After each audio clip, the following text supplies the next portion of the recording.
think you know our next guest. She's had quite a year. When Alex Kurtzman needed someone to be the head of the CIA in The Man Who Fell to Earth, he said, bring me the best and the only woman for the job. When Showtime needed to cast Michelle Obama's chief of staff, they knew exactly who to call. And when Star Trek Prodigy needed a capable, compassionate leader to introduce these misfit kids to the ideals of Starfleet, they said, bring us Captain Janeway. They knew exactly what the fans needed in 2022. So I'd really like for everyone to get on your feet and welcome the reigning queen of Star Trek, Kate Mulgrew!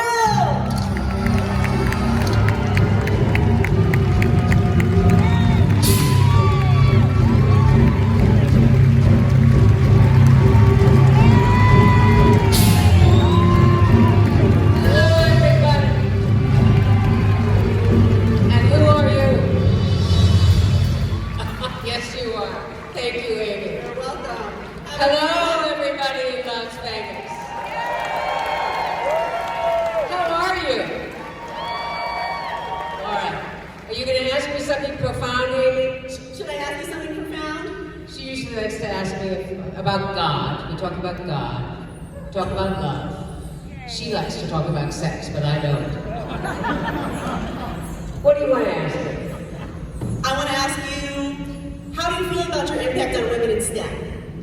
How do I feel about my impact on women in STEM? Well, you know that's very gratifying. Of course it is. I mean, if there's one thing that Janeway did, it was to ennoble and to exalt women in STEM. And if I could take that away, then I take away a great deal. So it's very, very important. Yeah. And the whole legacy is very important.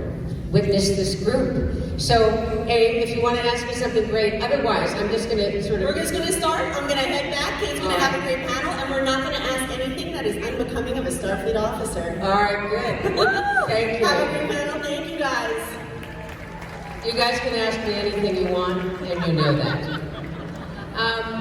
It's been an odd couple of years. COVID has made it very, very strange. I know that. But notwithstanding that, it's changed the texture of the world. I mean, I went away and I did a lot of things. I went to Bucharest and did a mini-series, and I went to London and did The Man Who Fell to Earth for Alex Kurtzman. And I got COVID twice. The first time really very badly, and the second time hardly at all. But it seems to have put a veil over everything, which is why I'm very glad to be here today, because you are lifting the veil. There's a real sense of, yes, there is a sense of revitalization, and Star Trek never dies, and Star Trek is undaunted by this kind of stuff. So we have to persevere, and we have to do it with real gusto. I just sat in the green room with Anson Mount. Do you know who he is? My youngest sister, 10 years younger than I, would call him Dreamy. How many women in this room would call, well, forget it, how many people in this room would call him Dreamy? A lovely, lovely guy. And we talked about what it means, because he is before the original, and he was explaining to me how he feels about being in that position. And then I told him a little bit of what it was like to be Janeway, and how it's crossed every timeline and every sector, every quadrant, and every goal. And it's just the most extraordinary thing, Star Trek. And I'm increasingly delighted to be a part of it. So I have a very short time here today, 45 minutes, and it's always been my great pleasure to open it to questions, because I'm interested in what you want to ask me. And I do encourage you to ask me anything you want. I'm Irish Catholic, and I'm good for it. All right, who has a question for me out there? The mics are over there. All right, who's talking to me? Oh, you're so far away. All right, sweetheart. Hello. Hello. First of all, I would want to just tell you that Captain Janeway came into my life when I needed her the most. I was raised in a single home, and you were kind of my second mother during the later high school school years. So she meant a lot to me going through hardships, and I ended up introducing my mother in the Voyager, so she's a huge fan now as well. And my question to you is, with Endgame, Janeway, how did you feel the series coming to a close with Set a Course for Home and Set a Course for Home being kind of the full circle of the show? And again, thank you so much. I thank you. What lovely words. Thank you, sweetheart. How did I feel in the last moments? That's essentially what you're asking me. Well, it was intensely emotional. That was 7 years of my life, of a life that had been definitively changed and has been ever since. I was tired. I was pleased to be able to redirect my attention back to my children, who for 7 years had to sort of take me as they got me. But in the final moment, it was absolutely overwhelming. Patrick Stewart warned me about that final moment, and I didn't believe him because that was in the first season. I tell this story because I thought, no, he's just giving it to me, you know? He met me at craft service. It was like the second or third week, and I was, you know, very nervous and desperate to do it very, very well. And already tired, and I was all just in the third week, but filled with adrenaline. And in he came, and he had a cup of coffee, and I said, he didn't have Earl Grey tea. How do you like them apples? He had coffee. I said, oh, evidently there's coffee in that cup. I said, how the hell did you do this? How did you do this? Listen to me, you listen to me carefully. Just keep your nose to the grindstone, do the best you possibly can. And I can promise you that after 7 years, you will be very proud of yourself. And he was right. I mean, he was right.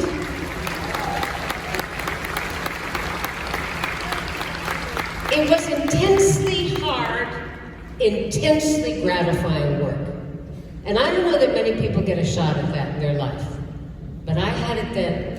Little did I know it was going to carry me to my death. It will, into a very nice sunset. But that's how I felt in that last moment. Fighting tears, starting in the scene with Tuvok, who has Alzheimer's, and Janeway goes in to say goodbye. You know, I loved Tim Russ. I loved them all. I really did love them all. You don't spend that much time with people over the course of 7 years and not love them. And I had to do this scene with Tim. And it was excruciating. Not only was my own mother dying of Alzheimer's disease, but here I was saying goodbye to my great friend, knowing that God knows when I would see him again. And from there, one by one, they disappeared. Until finally it was just me, alone on the bridge for a week of pickups, all by myself. And I remember I was sitting in the captain's chair for the last close-ups. Cut. Break. Thank you, Kate. And a technician came and started to drill the chair. I said, I do beg your illustrious pardon. You are dismissed. I hope that answers your question. It did. Thank you. And thank you for your work. Is there somebody over here? Yes. Hello. Just with regards to the question that was asked of you earlier, I'm just one of the examples of thousands of women that you've impacted in STEM, so you are far-reaching in your impact. Oh, I'm so glad. But as for my question, there are people like me who just love cosplay, and there's many in the audience. If you were to jump into a cosplay for any alien species in Star Trek and walk around the con floor, what alien species would you choose? But please don't say macrovirus, it's a pain in the ass. Do I really have to answer this question? I'm so partial to my alien species. I think I'd be the queen of the Borg. Is that okay? I'd like to be the Borg queen. I was actually for a minute. And secondly, bizarrely, I'd like to be a Vidian. Just to try to understand their madness, their treachery, and their very strange appetites. There was always an alien species, and you know my favorite was 8472, because they were never there. Yes, Kate. Hi. Earlier you mentioned... You look like a singer. Are you a singer? No. Well, you might want to think about that. Yes, what's your question? Earlier you mentioned Patrick Stewart. It's a fact that Sir Patrick, recently when he was asked to reprise his role in Star Trek, one of the conditions he agreed to do it was that he have greater creative control over the show's content. So when you were asked to reprise your role, that is in Star Trek, albeit in animated form, did you ask for more creative control over the content of your show, by any chance? I was offered that before I even went into negotiations. That's exactly what Alex Kurtzman said. This will be deeply collaborative from the first moment. You can teach us, and that's exactly the way it's been. But let me say, right here and right now, Kevin and Dan Hageman are geniuses, the creators and the writers of Star Trek Prodigy. So it's nothing but a joy. It's a joy. And every time I'm in the booth, which is once every sort of 2 weeks, that's what it feels like. It's so liberating creatively. It's so much fun. I mean, I often walk out and I feel great. It's very, very different than live action. And it's wonderful to be with them. So yes, it's collaborative. I think it's a different thing. Live action's much more exacting because it's very, very expensive. And a lot hangs on it. So I think that's why Sir Patrick requested that. I'm not sure it was entirely fulfilled, but thank you for your question. Thank you very much. These guys are unbelievable, Kevin and Dan Hageman, as is Alex Kurtzman. I just think, I know it's the new wave. I know. I'm not completely stupid. I mean, I do get that. But the new wave can be a splendid new wave. And I think that this is tsunami in its drive, and in its depth, and in its promise. I mean, Kurtzman will deliver. He keeps hiring guys like Kevin and Dan Hageman. Trust me, for the next 50 years, it's going to be brilliant. Yes, sir. Sir? Sorry, I can't see mine. So, this is going to be a fun question. In the episode Q2, there's a part where all of a sudden the engineering has been turned into quite the club. And you walk up to Q-Sun and you say the line, "Get your, ellipsis, guests off my ship." My question is, was that an edit for television? Should the line have been delivered maybe a little differently? What are you suggesting? This is why it's fun. That was TV. Right. What did I say? That's Get a your... good question. I have to think about that. There was no swearing, as you know, sir. Of course. Except for under the breath. Perhaps I did it under my breath. I often did it under my breath. I certainly did it under my breath a lot at 2 o'clock in the morning when I was dealing with people like Tuvok and Chakotay and Lieutenant Paris, all in their bathroom spitballing me. Get their darling little asses off my ship? I can't think. Aww. But you'll come up with it for me. Well, I couldn't tell if the lips were moving or not because I can't see the screen, so we'll just leave that one. You know what I find interesting? I find it interesting that you find that the most interesting question to ask. You know, it bothered me since I was in college, so that's why I was always like, this just sounded awkward. Okay. Well, I think we've answered that one. Thank you, sir. You're welcome. Thank you. What is ellipsis if not an ellipsis, right?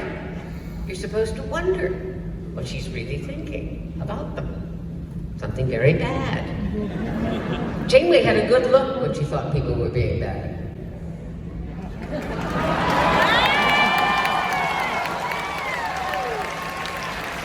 You are dismissed.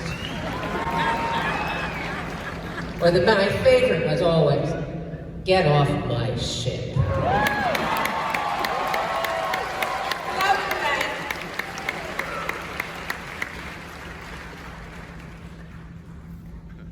Here's a lovely little lady with her hair in little things. Hi, sweetie. You're very pretty. Okay. What's your question? Hi, thank you so much for being here. My question is actually about your work on Orange is the New Black. Red is my favorite character, and I used to do prisoners' rights work as a civil rights lawyer, so it's a show that means a lot to me. At the end of this series, you depict some of the devastating psychological effects of solitary confinement, and it's quite accurate and it's poignant. And I was wondering, first of all, what did you do to prepare for that role? Did you do any research? And also, did you how did your views on incarceration and incarcerated women change through your work on that show?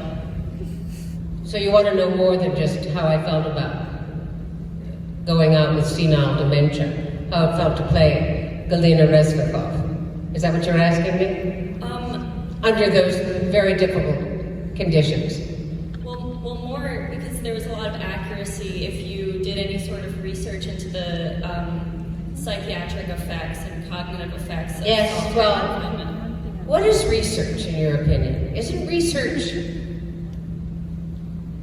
is observation. I'm an actor. That's what I do. I study human nature. And I'm particularly drawn to the bleak, to the despairing, to the sad, to the wounded. I'm very, very drawn to the disenfranchised. Because it awakens in me not only a sense of urgency and injustice, but a sense of terrible, terrible need.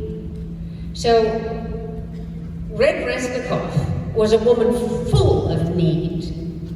The need to somehow survive this wrongly inflicted sentence.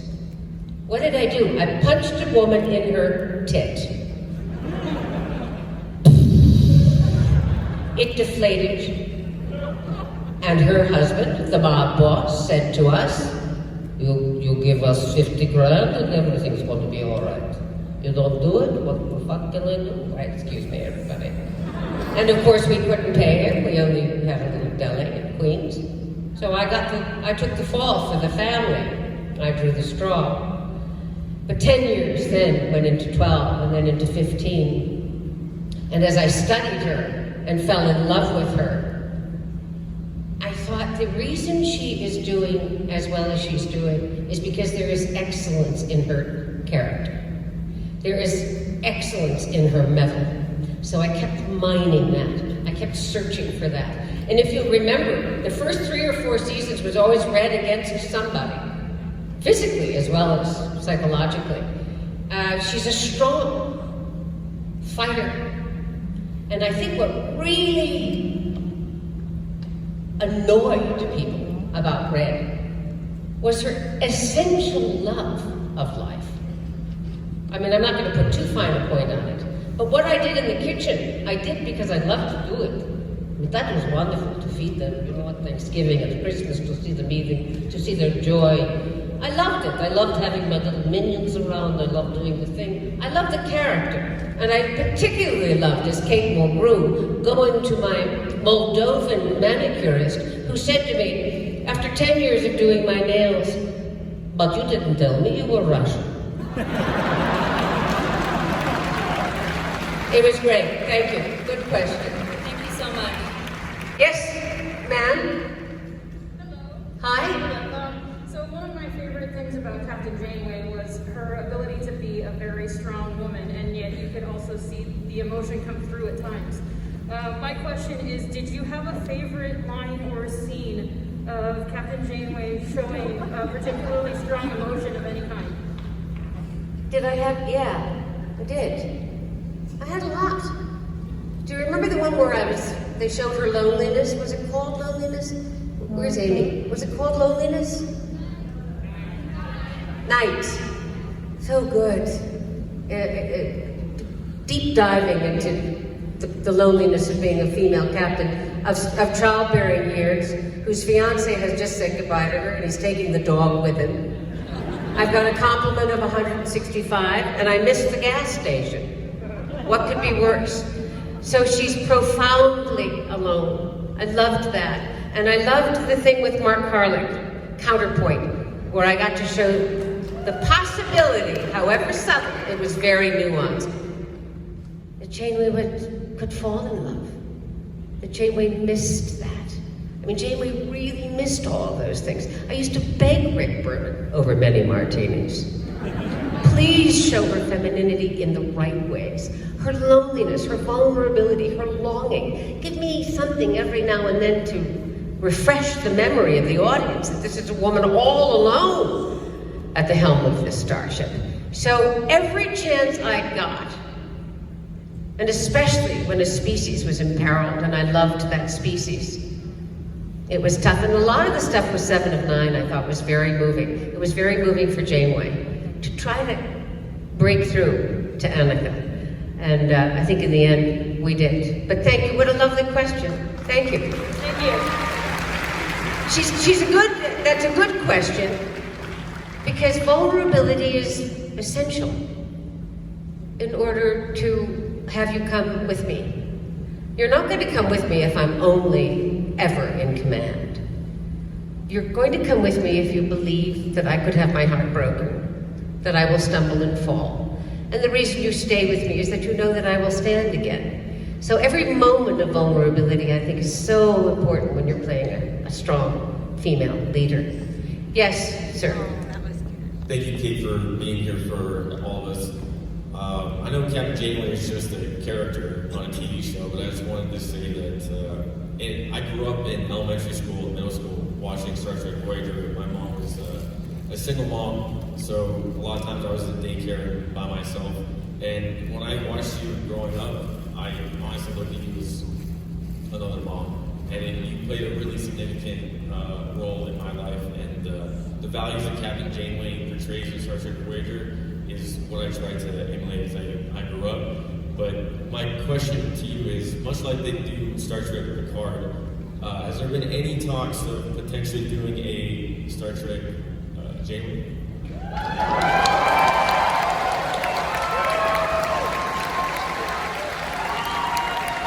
I would say very simply, that's up to you.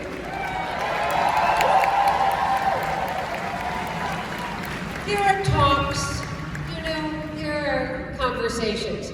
Have I been offered anything directly? No. I think they're looking at Picard and looking at the value of Picard and looking at the reaction to Picard. I'm sure all of you loved it, didn't you? I don't know what they're thinking, but I think that Janeway was one of a kind, right? I don't know, but I do think it is up to you as much as it is up to me. And tell me again, so you were in grammar school when you fell in love with Captain Janeway? Oh my God, what next? Next I'm going to hear preschool. And then I'm going to get somebody who has the audacity to say, in utero. Thank you, sir. Thank you. Yeah. Handsome, cute guy. I'm at an age now, ladies and gentlemen, where I can say what I want about how people look. That was a very handsome man, that was a very pretty girl. That's the way it goes. And here's another pretty girl, very sort of provocatively dressed, if I may say. Who are you? My name is Chris. No, what's the thing? Oh, this is from Discovery, the first season, the alternate universe, the mirror universe. Good. All right, what's your question? Well, I just think you're beautiful inside and out, and you're so inspirational, and I only wish you to live long and well. How long do you wish me to live? I mean it. Answer me. How long do you wish me to live? As long as you wish to live. That's too easy. What would you, who said? No, I thought I heard somebody say any time now would be okay. What's your question, madam? My question is, how will you live that life well? What is she talking about? What life? What life? Your life. I mean, what do you think living a well life means? Living a good life, a life well lived. Yes. I've missed a few of the marks, but I've hit a few. I suppose when you're standing on a stage in front of a lot of people, you're supposed to say all the good things that you've done in your life. But I'm going to go back to vulnerability. I think if I could do it all over again, I'd be more vulnerable, more willing to hurt, more willing to show that it's okay. I think, you know, when you're the oldest in a big family, as I said earlier, Irish Catholic, and a lot's on you to perform, and you're your mother's chosen one and all that, you assume a persona that works very well, and it has been effective all of my life, but I'm not sure that it is completely honest. I think there's a Kate that has always longed to be deeply vulnerable and Spartan in her honesty. And I would hope really active and effective in her compassion. So if I had it to do over again, I think I might choose a different kind of field. A doctor. Something that I could, I don't know, I have a real longing to absolutely grasp the other person. And as an actor, you see, there's always this division. You can call it immediate, you can call it urgent, you can call it whatever you want to call it, but there is a division. I'm up here. You guys are out there. I mean, I like it when you're up here with me. I see that you're not answering me. This man has no reaction to my invitation. He's pretending to take a nap. Does that answer your question? It does. It's the beginning of it, but it's a lot, sweetie, because I would also say to you, without hesitation, I would be more still. I would have been more still. Because I'm heading now, I'm 67 years old, and kid, the sunset is right there. And I'm not blind to that. And I would like to go into the sunset with my eyes wide open and my heart broken and my arms aloft. I mean, that's what I think a life well lived should be. You should just go like that. You know? Thank you. But I don't think I'd like to do it over again. People always say, well, don't you wish you could do it? No. Moments. I'd like to go back to moments when my children were very young, be very present to them. Moments with certain men. Give me a minute here. Yes. Hi, Kate. It's such an honor to meet you. You are my favorite captain. I started watching Voyager October of 2020, so middle of the pandemic. I had started senior year of high school, and I was just embarking into the unknown myself. Plus, I'm an opera singer, so hearing the Doctors sing La Boheme, which was the first opera I was in, means so much to me. So my question is, you said in an introduction video for Star Trek Prodigy that children are able to soak up information given to them like sponges, how they're adaptable. What is the biggest moral or messages from both Star Trek Prodigy and Voyager would you want children to learn and soak up into their brains now that both series have aired? Out of the mouths of babes, right? I love you so much. It's a very good question. I think Prodigy probably exemplifies it in a more direct fashion regarding children than Voyager did. And that is the fellowship of Starfleet. We often forget that that is inherent to the practice, the fellowship. Hologram Janeway is teaching those kids that they cannot do it by themselves. And that's the greatest lesson of all. It's something we really don't learn well in life, which is why there's so much rampant narcissism in the world.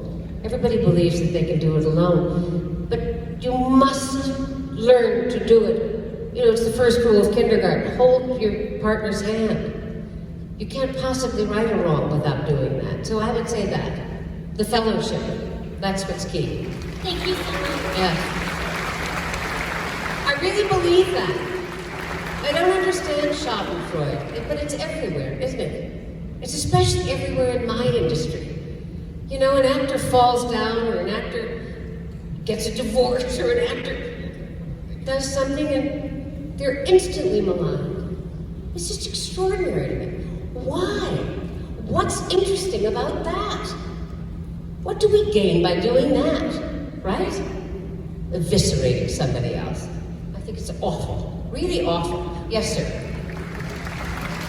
Hi. Hi. I commend you on your recent work and first to stream First Ladies, and we saw your appearance in First Ladies, and just wanted to say, brilliant work that you've done. No, it wasn't great. I know when it's good and I know when it's not. It wasn't.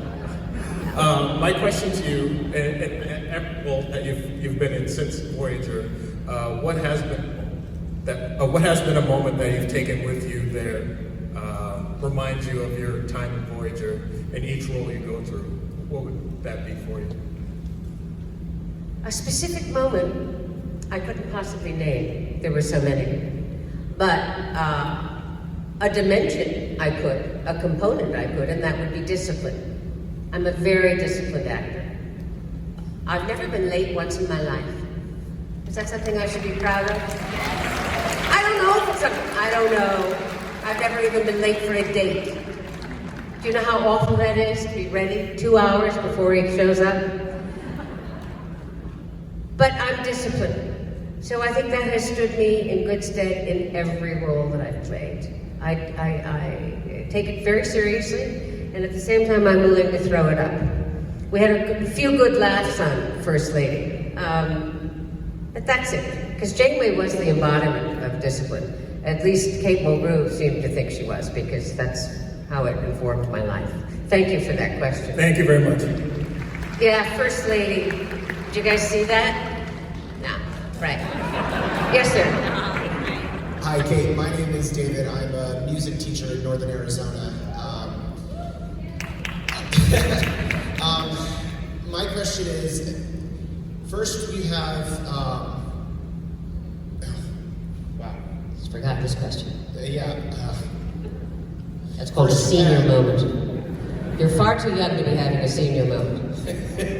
First you have Kirk, then you have Picard, and then you have Avery. Cisco. You have those three. And then along comes Captain Janeway, the first and most amazing female lead captain of captain of Starfleet. How was that to be, how empowering was that to be the first female captain in that lead role for so many young women and for everyone? It completely shook everything up. How did that feel for you? How was that?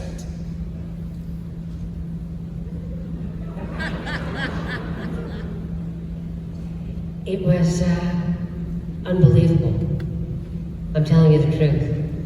From the moment I got the message on my machine, remember when we used to have that on your phone? Rick Berman saying, I'm just calling to say, welcome aboard, Captain. And my little children fell to their knees. Yay, yay, Mom! From that moment, everything changed, but in such a dramatic way. I wasn't handheld. You know, they were really scrutinizing me. What's your name? David. David? What age are your students? I teach high school band, orchestra, and guitar, so they're 9 through 12. Saint David. You're a saint. I had no idea how tough it was going to be. The first 6 months were just... I mean, why is this stuff they're sending me at 2, 3 in the morning, and I have to be up at 3:45 to get to Paramount by 4:30 so I can get in the chair to be on the set by 6, 18 hours a day for at least the first 3 or 4 seasons, often. It was just technobabble that I had no grasp of and no time.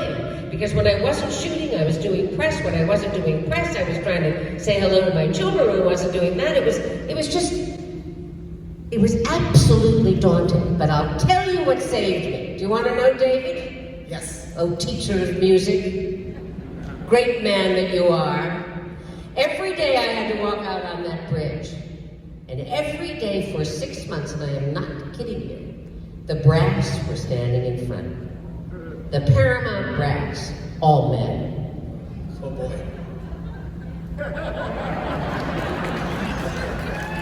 Prove it. And so I proved it. Thank you. David, the music teacher. Yay! Hi there. How are you? Good. So, as a physician in the middle of my career, I realized I will probably only be able to help the lives of a few mere thousands during my time. But I think the character of Janeway will have helped out millions of those who've seen it. Thank you for saying that. You're saying that because I suggested that I would have liked to have been a doctor in another life. But I can assure you, Doctor, that what you do is extremely important, is it not? Well, thank you. Thank you. So my question is, in your phenomenal autobiography, Born with Teeth, you did mention that you brought your love of coffee to the character. So my question is, how does Miss Mulgrew like her coffee? I love this question. With Bailey's Irish Cream.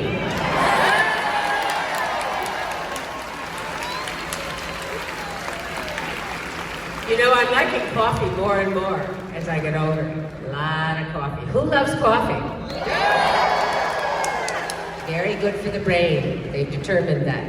One of my close friends is a wonderful, eminent neuroscientist, and she said, drink the coffee, baby. Keep drinking the coffee. Very good for the brain. So, just to follow up. Oh, yes, doctor.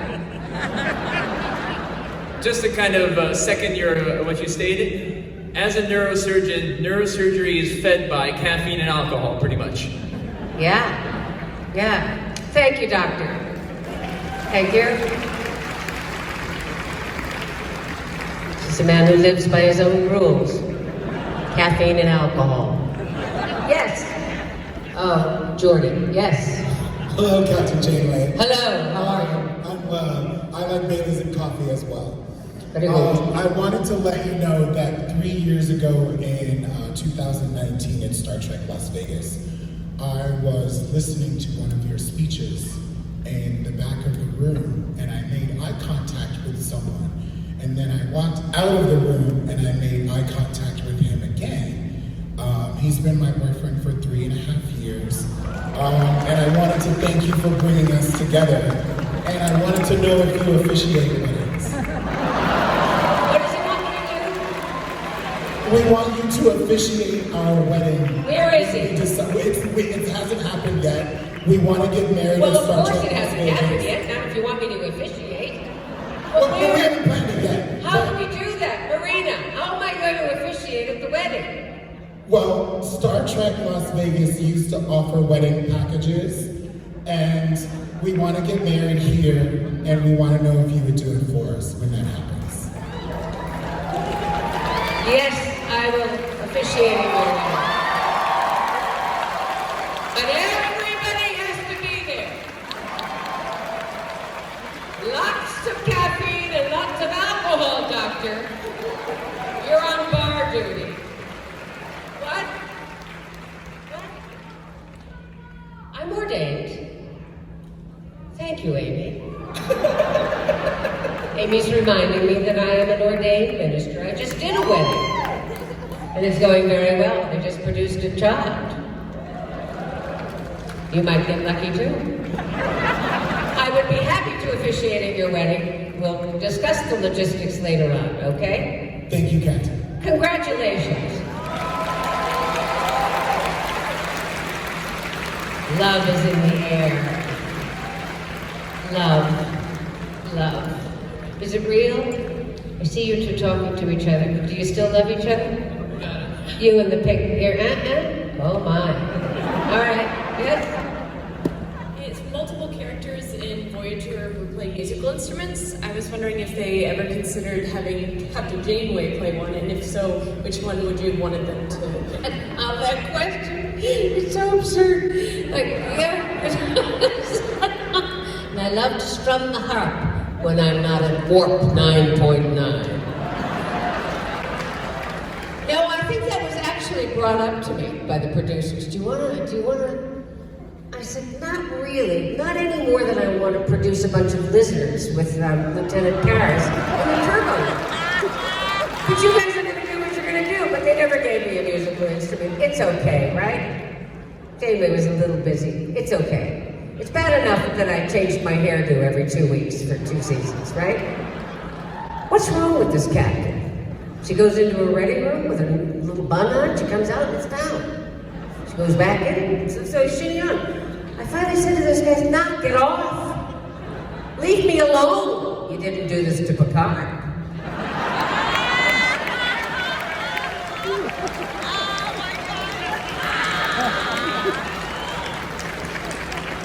I really did. I said, you guys have got to knock it off.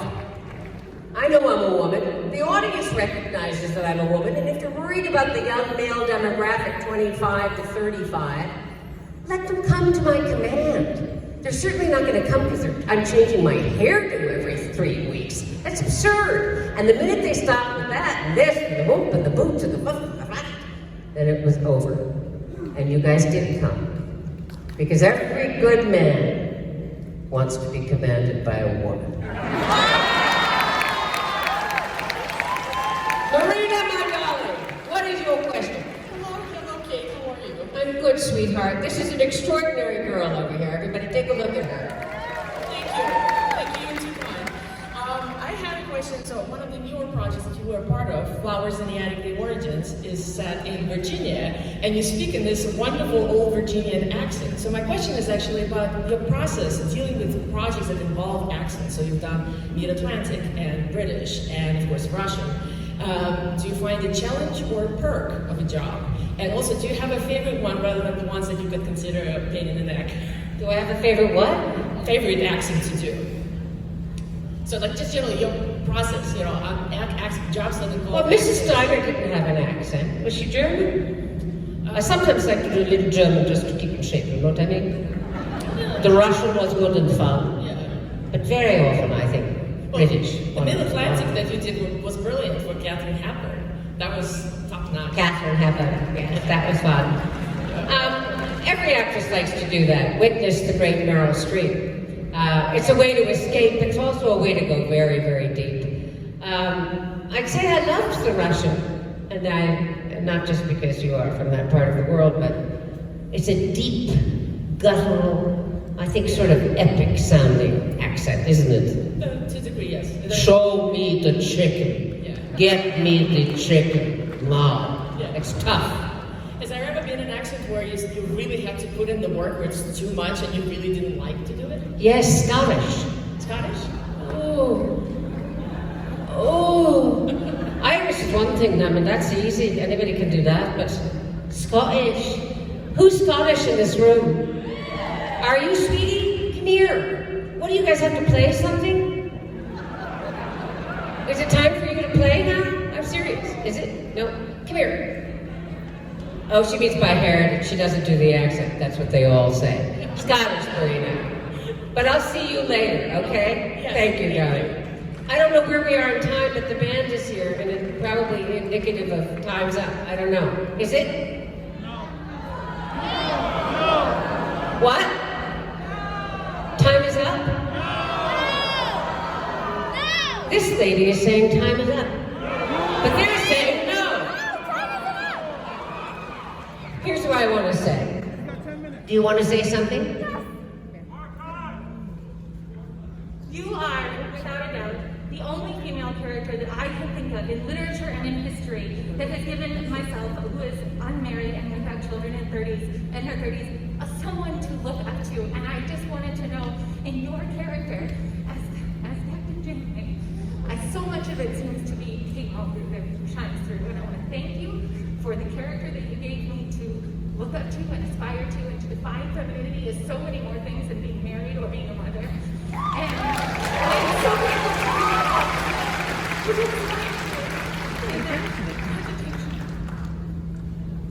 Okay. When I hear something like that, you know what I have to say? I retract what I said about if I had to do it again, I'd be a doctor. I think it's very, very good that I was Captain Janeway, and I think it was very, very lucky. And thank you for that. And thank all of you. It never ceases to amaze me how great you are. Take care.